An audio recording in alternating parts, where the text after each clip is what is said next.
Sithathe lelithuba sibingelele kubobabe bomake nalabasha bonke egameni lika Jesu. Shall we take this opportunity to greet the fathers, the mothers, the young people in Jesus' name? Amen. Ngiyacela nje ukuthi lo seceleni kwakhe usho kuye ukuthi you are special. May I request that you look to your neighbor and tell them, you are special. You are special, Murut. Praise the Lord. Praise God. Sithandza ke ku beka emavi ekulilela umndeni wakaSibanze kanye nelibandla kakhulu ngoba le Timothy suke tishaya dudane sithi uNkulunkulu akaniqinise anidudude. May we take this opportunity to pass our sincerest condolences to the Goja family, to the Mbabane AOG local, especially considering how frequent these occurrences seem to be happening. Asimeni siqine siqhubeke simethembe uNkulunkulu. Let us stand strong and steadfast and believe in our God. Indzaba yethu ayipheleli la. Our destiny is not here on earth. Masinyane sitawukhahleleka ngesheya kwesicingi. Within a twinkling of an eye, we shall go yonder home. Praise the Lord. Praise the Lord. Asibuye ke sicolise kubantwana ba February. May we also pass our apologies to the February babies. Akusiko ukuthi bekuphitsitela kakhulu kepha sithi happy birthday kubo bonke labadelwe ngaFebruary. May we say happy belated to all the children who were born in February. Encenye kude nje asengibona etandla babakhona. Are there any February Awune babies? bakithi. Happy belated. Siyabonga kakhulu akube kuhle uNkulunkulu anibusise anendele umusa. May God bless you and show you grace. Ukwemukela ngekuthi amen uthi akube njalo. You receive it by saying amen. Praise the Lord. Amen. Sibuye ke sithi happy birthday kulabo labadelwe kuMarch. And then send our birthday wishes to everybody who was born in the month of March. Cela kubona tandla. Shall we see the hands of those who were born in March? Hallelujah. Hallelujah. uNkulunkulu akanibusise anendele umusa. May God bless you and show you grace. Nathi ukuthi nonke ni special embi kwaNkulunkulu. Always know that you are special in the eyes of our God. Praise the Lord. Amen. Praise the Lord. Amen. Kuze sheshe siphume ngiyacela sibe khona sonke So- soshakutela. So that we leave this place early, please all be present. Praise the Lord. Amen. Encwadzini ya Mark 1 verse 40. In the book of Mark chapter 1 verse 40 Kuyogcina ku verse number 45. up to 45. Sifunze khona sithandaze. We will read there and then we pray. Mark chapter 1 verse 40 to 45. Jesu uphilisa lilephelo. Wasonzela umuntu labenebulephelo wancenga Jesu aguqe embi kwakhe wathi, "Nkosi nawuthanza ungangihlambulula." Jesu wamhawukela welula isandla sakhe wamphatha wathi, "Ngiyathanza hlambuluka." Masinyane ebulephelo baphela wahlambuluka. Jesu wamdonsa ngendlebe amfika. Wathi kuye, "Kaphelisisa ke ungaqali ukhulume kumuntu ngaloku. Hamba uye kumprisi akuhlole. Bese ukhipha umnikelo wekubonga lokuhlanjululwa kwakho, njengaloku Mose ayala.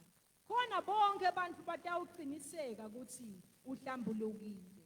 Kepha lo muntu wahamba ayifafada lendzaba.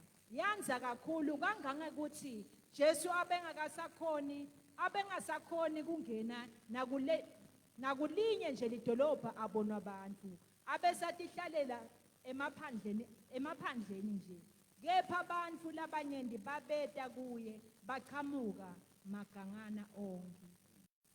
Praise the Lord. To God be the glory. Great things he has done. So loved he the world that he gave us his son, who yielded his life and atonement for sin, and opened the life gate that all may go in. Praise the Lord, praise the Lord. Let the earth hear his voice. Praise the Lord, praise the Lord. Let the people rejoice. Oh, come to the Father through Jesus the Son, and give him the glory. Great things he has done. Babe wethu ungcwele wena, livi lakho leli Nkosi, emini siyakholwa ngulelivi ngegama lika Jesu Kristu. Amen. Kukholwa kwalendodza yebulephelo. The faith of a leprous man. Ligama la Jesu ke ngiyacela libongwe. Praise the Lord.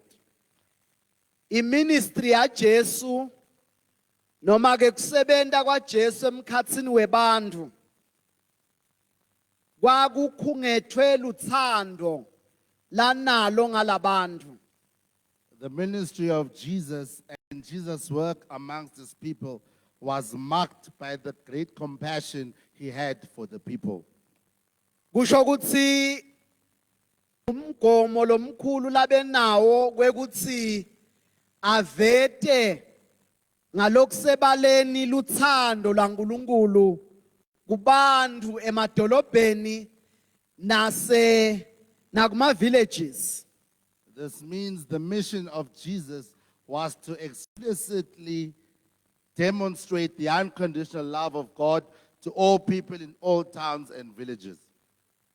Kulendzaba lesifundzako Here where we have read, sibona indodza leyayinebulephelo. we see a story of a leprous man. Sibona le ndodza lenebulephelo iyakholwa. We see a leprous man who had faith. Umuntu nakakholwa When somebody has faith, uyakhona kunqoba timo letisuke titi ngcinamba letivimbela kuthola kwakhe impumelelo. they are able to overcome the challenges that prohibit them from accessing their blessing. Indodza yebulephelo noma umuntu lonebulephelo A leprous man bekangavunyelwa kuhlala emkhatsini webantu. was stigmatized and not allowed to come into the company of people. Bebaye babakhethe bayobabeka bodwana. They would ostracize them and exclude them from the rest of society. Ngiyaticabangela nje ukuthi Jesu wendlula dutane nala kunalaba bebulephelo. I suppose Jesus came by close to that place where they were Le gathered. ndodza kuthiwa lena yasuka yeta kuJesu. In the Bible, we are told this man jumped from where he was and approached where Jesus was. Ngoba mawufuna simo sakho sijike noma siguquke, kufuna usuke la ukhona khona. Because if you want your situation to change, you must leave your current position. Glory to Jesus. Amen. Le ndodza yakunqoba lokuthi ayikavunyelwa kuya kubantu. The man overcame the stigma of being removed from society. Yathi noma angivunyelwa kuya kubantu. And he said, even though they prohibit us from the rest of society. kepha kuJesu ngiyaya However, to Jesus, that is where I am going. ngamane ngicoshwe nguye He rather chased me away. kodwa kuye ngiyaya To him, though, that is where I am going. angikavunyelwa ngemthetho emaJuda The Lord does not allow me to do so ngoba kuthiwa ngigolile because I am deemed as unclean. kepha lesimo lengikuso But my current circumstance, angifuni kufa kulesimo I do not want to die in my situation. ngiyasuka la ngikhona ngiya kuJesu Therefore, I am living where I am and I'm going to Jesus. umthetho awukhoni kukuvimba kuya kuJesu The law cannot prohibit you from going to Jesus. Glory. glory to Jesus Hallelujah. lendoda yahlula indzaba ye rejection The man had to overcome rejection.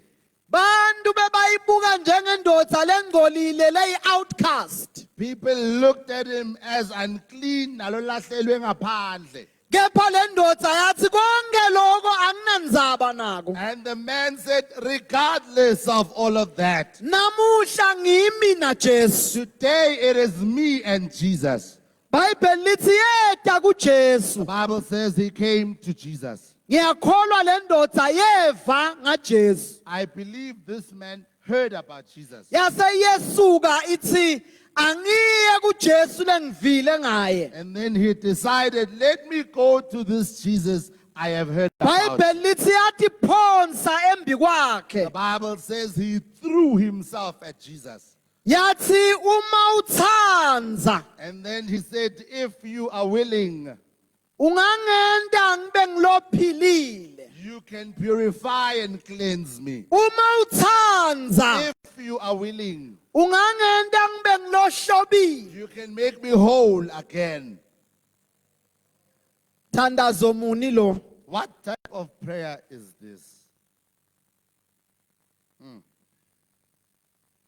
lendoda le This man ithi kuJesu said to Jesus, ngalesento sayo by his actions, ngiyakholwa I believe kuthi wena noma yini loyishoko iyendeka that anything that you say will happen. ngiyakholwa I believe it. kuthi konke lokuthandzako That whatever you are willing kuthi kwenteke kumuntu to do in a person, kuyendeka it will happen. ngiko ithi mawuthandza That is why he says, if you are willing, ungangenta ngibe ngilo clean you can make me clean. glory to Jesus Hallelujah. hallelujah Praise God. libhayibheli lithi lendoda le The Bible says this man, Jesu welula sandla Jesus stretched out his hand. angakaseluli Before he stretched out his hand, libhayibheli lithi washukumiswa luthando the Bible says he was first moved by compassion. glory to Jesus Hallelujah. wasewelula sandla And then he stretched out his hand watsinza indoda and touched the man. ngekwelisiko lemajuda lebeyithiwa ingcolile According to Jewish custom, who was deemed unclean. bekungakafanele ukuthi Jesu angayitsinza Jesus was not supposed to touch that man. luthando la Jesu The love of Jesus alunamingcele has no boundaries. luthando la Jesu The love of Jesus alunamingcele has no boundaries.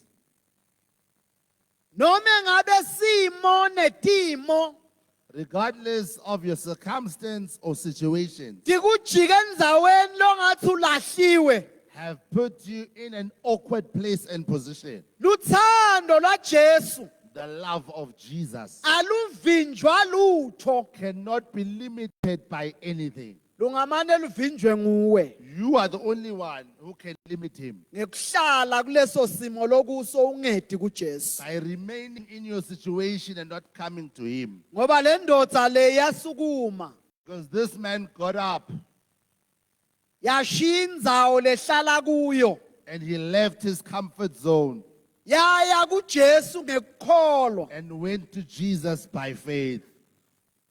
lesifo sebulephelo This disease of leprosy, mawubuka tithombe takhona labadzala mhlawumbe baba nelithuba lekubabona labo labanebulephelo when you see the image of people with leprosy, kwekuthi lesifo sidla tingalo sidle netintwane kusho ukuthi lo muntu ugcina angasakhona ikusima kahle ngoba bozo lolo lapha elinyaweni ungete wambona ukuthi umcoka kanganani ngoba unaye maka angasuswa ungabona ukuthi awukhona ikubhalansa amen. angiyathi le ndoda ukuthi iyayigijima kanjani mayiya kuJesu ngoba ayibhalansi kahle I don't know how this man ran towards Jesus because he's unable to balance properly. kepha ungathi yathi lesimo lengikuso ndawugubula undlela ngiye kuJesu However, I think he decided in my current situation, I will force my way to Jesus. kukhona sikhathi la khona uthi mawuvula umlomo uyathandaza ungadi ukuthi ushitonini ukuthi amen ngoba sothi khanza ubinzile There are moments when you pray, you don't even remember when you said amen, you just find yourself silent. lesimo lobhekene naso stenda kwabulephelo Because that situation is leprous in nature. senda ungakhoni ukuthi ukhone ukubhalansa kahle entweni lojwayele kuyenda kahle It makes you not balance in something you are accustomed to doing. kepha akungakuvimbeli Let that not stop you kuthi lahla embi kwaJesu from casting yourself to Jesus. ligama la Jesu alibonga Jesu welula sandla Jesus stretched his hand out wayithinza le ndoda and touched this man wathi kule ndoda and said to the man, ngiyathanza I am willing, hlambuluka be cleansed. glory to Jesus Hallelujah. hallelujah Jesu walula sandla wabeka kule ndoda Jesus stretched out his hand and laid it on this man. wathi kule ndoda And then he said to this man, le ndoda beyithithe kuJesu the man had said to Jesus, mawuthanza if you are willing, ungangenda ngibe ngilophilile you can heal me.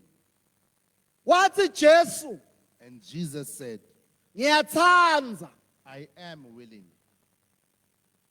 ungathi Jesu uthi ngale sandla It's as if Jesus is saying, by this touch, noma itradition yamaJuda ikulahlile even if Jewish custom ostracized you, awukavumeleki kuthinzana nebantfu labaphilile you are not allowed to come into contact with society. kepha ngobe sewutekimi But because you have come to me, sandla sama sikafinyetwa my hand is not limited kuthinta umuntu lolahliwe to touch even that one who is outcast. glory to Jesus Hallelujah. wathi Jesu ngiyathanza And Jesus said, I am willing. be clean Hlandeka. ayabona iBhayibheli bese lithi immediately Bible libese lithi ngekuphathi manje. glory to Jesus Hallelujah. le ndoda ayiphilanga gradually This man was not healed kancane kancane kancane. iBhayibheli lithi ngekuphathima kweliso le ndoda yaba clean The Bible says this man suddenly was clean. noma tingalo betidliwe lephero Even though leprosy had consumed his tabuyela ngekusheshsha fingers were restored immediately. ngoba master uthi ngiyathanza Because the master says, I am willing. ubuye uthi master be clean And the master says, Tandega. Glory to Jesus. Hallelujah. Le ndoda yaphila ngekuphathima kweliso. And the man was restored immediately. Jesu uyibamba noma ke ngawuthi ubeka inkulumo yekuyeluleka ukuthi ungabohambe ukhuluma ngalokho lokwendekile. Jesus then sends a word of caution to this man saying, don't go around telling people what I have done for you. Iyalalela nje le ndoda. And the man just listens to what Jesus is saying at that time. Kodwa mayisuka la. Immediately he left him. Ngiyabona encenye kumbe angathi ngiyacabanga kumbe uqala umuntu uyadibamba yathi I'm sure when he met the first one, he remembered, Jesus said I mustn't tell anyone. ayihlangane yesibili When he met the second person, hayi kona ngeke. he was like, I can't keep quiet. Lamine bengile kubantu labalahliwe. Me, I was cast away out of Tanda society. tambe zediphelile. My joints were finished. Ngihlangane na Jesu wathi angibe clean. I met Jesus. He said, I must be Tanda clean. tam tibuyele taba fresh. My hands are restored and they are fresh. Wahamba memetela yonke indzawo. And then he went about shouting everywhere he went.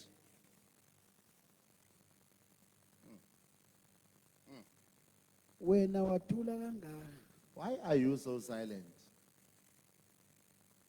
Sengisho nje ngoba uthulile. Why are you quiet? Noma senkonzweni yokudumisa. Even when it's time to worship, Awunako longakusho. there's nothing you can say to God. Le ndoda yabanawo lengakusho. This man had something to say about Noma God. iyalwe ukuthi ngasho. Even though he was warned not to say Ngiyabona anything. labanye bebabuda. I'm sure others were asking themselves, Uthi hayi khona wena usuke lona lobo ulapha kulaba bebulephelo. saying, and you the one who was part of the others. Wathi ngimi He kanye. said, it is me. Hi. Ngoba ungaboni uba nengubo yekungaboni umbatha yona. Because if you are blind, you carry a garment of blindness. Mawunebulephelo nakhona kunetembatho egcine kwatibonwa nje ukuthi laba kanjena ke ngilaba bebulephelo. When you are leprous, you also have garments who identify you by that you Akabanga are nesikhathi leprous. sekuyawucela kushinja ingubo. This one didn't have time to go ask to change and wear other clothes. Uhamba naleti impahla tebulephelo. Laba tati kon impahla tebulephelo bathi lo mlo webulephelo lo. He went about with the garments of leprosy. Everyone said, no, this one is part of them. Sekubita ukuthi abachazele ukuthi hayi benginguye angisuye. He then had to tell them, no, that's what I was before. I'm no longer the same now. Hlangene na Jesu. I met Jesus. Welula sandla. Stretched out his hand Wangithinta. and he touched me. Wase uthi angibe ngilophelele. And he said, be purified. Njengoba ungibona ngiphelele. As you see me complete. Hallelujah. Glory. Glory to Jesus. Hallelujah. LiBhayibheli lithi Jesu emeleni ufikelwa ngilomnyema ke wemGreek shothi iGentile wetive. Ufika utobika indzaba kuJesu ukuthi indodzakati yakhe noma ke intombatana yakhe ingenwe lidimoni. A Gentile woman meets Jesus one day, tells Jesus that my daughter has been attacked by demons. Uthi Jesu kuloma ke Jesus says to this woman, lo lokhuluma ngako sinkwa sebantwana. Jesus says, what you are talking about has been reserved as bread for children. Healing and deliverance is the bread for the children. Kuphilisa nekuphulukiswa kudla kwebantwana kuphela. Uthi lo make cha Nkosi. The woman says, yes, Lord, I hear you. Netinjana ayi inja kodwa nje. However, even little dogs, Tiyabuthabutha lama phasi they kwematafula. go about and they find crumbs to eat. Ngalamanye amagama uthi abadle bantwana. In other words, she is saying, let the children eat on the table. Angibangisani nabo. I'm not arguing with the people sitting at the Ngicela table. kuthiwa bonke nje lapha. I'm just looking for crumbs that will fall Ngoba on the ngiyathi floor. khona lokuvuthukako. Because I will know something. uthi Jesu ukukholwa lokunje angizange ngikubone kaIsrael. Jesus says, I have not seen such great faith in Israel. Oh hallelujah. Lento yamuvisha Jesu wafuna declare ukuthi indodzakati yakho seyiphilile. Lokukholwa kwakho sekuvele kungiqedzile emake ungabe usaqhubeka nekuthandaza nekukhala. And Jesus said, woman, go free, your daughter has been healed. Haven't seen such faith ever before. Ngoba lo make lenkulumo yakhe ithi Jesu ngiyeva ngebantwana nekudla kwabo ngitelethe imvuthu. Because this woman was saying, Jesus, I hear your children and the bread. I'm here for the crumbs. Lesimo lengibhekene naso My situation, noma ngingathola imvuthu even if I can collect anything from the crumbs, ngingashintsha my lesimo. situation can change. Angidingi lokukhulu. I don't need the loaf and the bread. Ngidinga imvuthu I luka. just need crumbs so Ndositakala. that I can be saved. Hey le ntombazana yayitalwa ngimake lomunye lo. This woman had an amazing parent. Oh hallelujah. Glory to Jesus. Ngoba le resilient yalo make Ngoba le ngane yalo make yenda ukuthi le ndodzakati ithole kuphila nekukhululeka. showed that the daughter is healed immediately at that time. Glory to Jesus. Uthi Jesu kule ndodza phulukiswa. Jesus says, be clean to this man. Hallelujah. Hallelujah. So thandaza manje We are about to pray. ascending Jesu abe famous.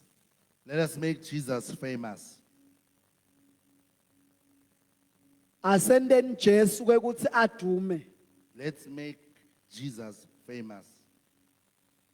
Bantu asibachele njenga Jesu bazalwane. Let's tell everyone about Jesus. Ikakhulu naba latabendela umusa namuhla. Especially those Jesus will show mercy to this afternoon. Ngaleso sikhathi lesifo sebulephelo sasingelapheki. At that time, leprosy was an incurable disease. Wawuthi ngekubanjwa ngiso wathi kwekuthi sewumele ilanga lekufa.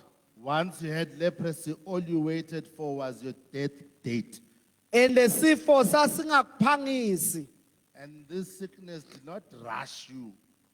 Sasikudla nje kancane uzuphele. It would gradually consume you until you are no more. Ngoba kuphela tingalo, kuphela tintwane, uyaphela. Consumes your joints, your fingers, your hands, your limbs until you are done. Udliwe ipain uyibuka.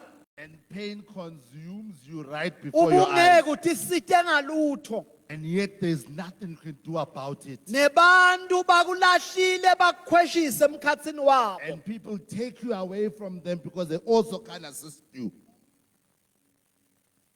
Le ndoda le And this man, le ndoda lena abanengi labanebulephelo iBhayibheli lelithi Jesu wefika waministerisha basala solo banebulephelo wahamba. the Bible tells us of others who had leprosy. Jesus came, ministered to them, and they remained the same. Bakhona abantu labangakholwa livi laNkulunkulu. There are people who just don't believe in the word of God. Ngiyacela kukumema umane ungehlulwa nginayindoda ibulephelo. I want to make an invite this afternoon. Let this leprous man not beat you. Abe ngumuntu njengathi. He was a man just like the rest of us. Weva ngaJesu njengoba nathi sivile ngaJesu. He heard about Jesus like we have also heard about Jesus. Wasuthatha sinyathelo. And he took a step Sekusuka la akhona khona ete kuJesu. to leave his current position and come to Jesus. Emini siyathandaza. This afternoon, as we are about to pray, Noma Sikholelwa kuye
Hallelujah. Siyabonga mnenimandla onke yebo umhlaba ungewakho nekugcwala kwawo. Babe lomhlena ngubani inkosi longaqonza bukhulu bakho. Babe lomhlena kangaka noma singaya ngaphansi kwemandi. Babe lomhlena kangaka akekho lesitamthola. Babe lothandzekako lofanana nawe thatha lidumo mnenimandla onke sibonga Nkosi namhla emini kuva invitation yakho nekuthi sowusibitile mnenimandla onke wena uyafuna babe lomhlena kangaka sowendile wena ke kufuna kwakho thina siyamukela